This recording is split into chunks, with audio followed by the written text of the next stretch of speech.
नमस्ते दोस्तों। भारत और न्यूजीलैंड ने एक फ्री ट्रेड एग्रीमेंट या एफटीए के नेगोशिएशन सक्सेसफुली कंक्लूड करने का ऐलान किया है और इस डील की स्पेशल बात यह है कि इसे बनने में सिर्फ 9 महीने लगे। नेगोशिएशंस मार्च 2025 में शुरू हुए थे जब न्यूजीलैंड के prime minister Christopher Luxon Bharat आए थे। आज दोनों प्राइम मिनिस्टर श्री नरेंद्र मोदी जी और क्रिस्टोफर लक्सन ने फोन पर बात करके इस हिस्टोरिक, एम्बिशियस और म्यूचुअली बेनिफिशियल डील के कंक्लूजन को कंफर्म किया है। तो आइए देखते हैं कि ये एफटीए इंडियन बिजनेस के लिए क्या नए दरवाजे खोल रहा है। सबसे पहले बेसिक नंबर समझ लेते हैं। आज भारत और न्यूजीलैंड के बीच टोटल बायलैटरल ट्रेड गुड्स और सर्विस मिलाकर करीब 2.4 बिलियन का है। गुड्स का ट्रेड 2024 से 25 में 1.3 बिलियन का था। ये एक छोटा फिगर लग सकता है, लेकिन इसमें 49% का ग्रोथ हुआ है। इसका मतलब है दोनों इकोनॉमीज के बीच एक नेचुरल कनेक्शन बन रहा है और अब ये एफटीए उसे और एक्सेलरेट करेगा। अब आते हैं सबसे इम्पोर्टेंट पॉइंट, टैरिफ्स। एफटीए का मेन मकसद यह है कि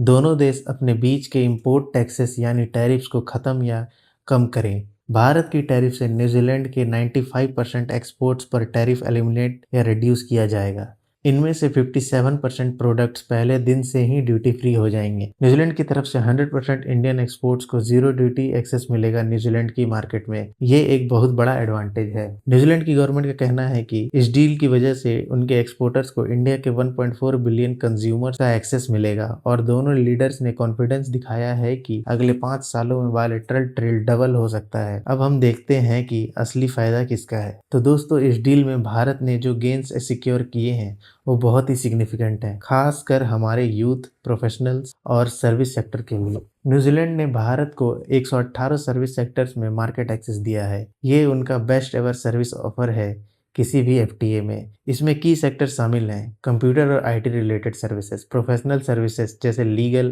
accounting, construction services, tourism and travel, telecom और ऑडियो विजुअल सर्विसेज। इसका मतलब है कि हमारी IT companies, consultancy firms, tourism operators को न्यूजीलैंड में काम करने में आसानी होगी। दूसरा और सबसे बड़ा गेन, टैलेंट मोबिलिटी यानी प्रोफेशनल्स और स्टूडेंट्स के लिए नए रास्ते। ये डील सिर्फ गुड्स की नहीं, लोगों की भी है। इसमें 5 डेडिकेटेड पाथवेज हैं इंडियन स्टूडेंट्स और प्रोफेशनल्स के लिए। Student work rights, Indian student New Zealand में पढ़ाई के दौरान 20 आवर्स पर वीक काम कर सकते हैं। पोस्ट स्टडी वर्क वीजास, पढ़ाई खत्म करने के बाद स्टेम ग्रेजुएट, बैचलर्स या मास्टर डिग्री को 3 साल और पीएचडी स्कॉलर्स को 4 साल का वर्क वीजा मिलेगा, बिल्कुल भी न्यूमेरिकल कैप के बिना। टेम्पोररी एम्प्लॉयमेंट वीजा, इसमें एक डेडिकेटेड कोटा ऑफ 5000 प्रोफेशनल्स के लिए है। ये वीजा 3 साल का होगा और इसमें IT professionals, engineers, doctors, nurses, teachers, yoga instructors, Indian chefs और म्यूजिक टीचर्स जैसे सेक्टर्स शामिल हैं। Working holiday visa, 1000 young Indians 18 से 30 साल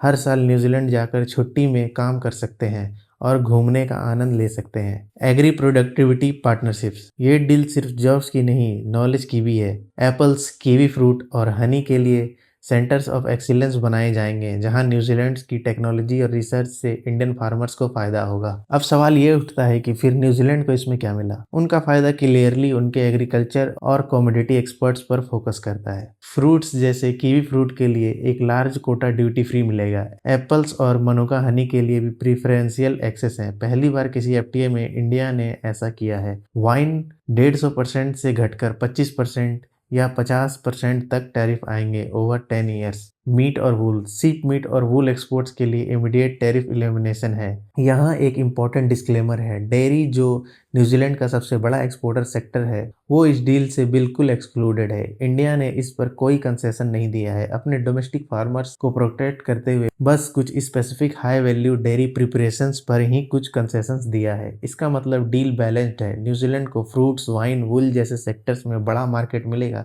लेकिन इंडिया ने अपने सेंसिटिव सेक्टर्स जैसे डेयरी को प्रोटेक्ट किया है। इस डील की स्कोप सिर्फ गुड्स और सर्विसेज तक सीमित नहीं है, इसमें बड़े इन्वेस्टमेंट्स और फ्यूचर पार्टनरशिप्स की बात शामिल है। न्यूजीलैंड ने अगले 15 सालों में भारत में 20 बिलियन इन्वेस्ट करने का कमिटमेंट किया है। ये इन्वेस्टमेंट मैन्युफैक्चरिंग, इंफ्रास्ट्रक्चर, सर्विसेज में मेक इन इंडिया विजन को सपोर्ट करेगा। ये डील इंडो पैसिफिक रीजन में भारत की इंगेजमेंट का एक मेजर माइलस्टोन है। दोनों लीडर्स ने डिफेंस, स्पोर्ट्स, एजुकेशन और पीपल टू पीपल टाइज जैसे एरियाज में कॉपरेशन को भी आगे बढ़ाने की बात की है। तो दोस्तों आखिर में ये डील क्या है? ये एक न्यू जनरेशन ट्रेड एग्रीमेंट है। ये स्टूडेंट्स का फ्यूचर, प्रोफेशनल्स की मोबिलिटी, फार्मर्स की प्रोडक्टिविटी और स्टार्टअप्स के लिए ग्लोबल एक्सेस की बात करता है। ये सिर्फ कितने परसेंट टैरिफ्स कम किए इससे आगे जाता है। अब आगे क्या? फॉर्मल साइनिंग एक्सपेक्टेड है 2026 की फर्स्ट हाफ में। उसके बाद दोनों कंट्रीज की लेजिस्लेचर से रेटिफिकेशन की प्रोसेस होगी। न्यूजीलैंड में इस पर थोड़ी सी डोमेस्टिक डिबेट भी हो सकती है। कुछ पार्टीज को डेयरी को एक्सक्लूड करने पर आपत्ति है, लेकिन ओवरऑल ये डील भारत के लिए एक क्लियर विन नजर आता है। हमें zero duty access to a developed country का मार्केट मिल रहा है और साथ में अपने टैलेंट यूथ के लिए ग्लोबल अपॉर्चुनिटीज खुल रही है। ये विकसित भारत 2047 की विजन की तरफ एक सॉलिड स्टेप है।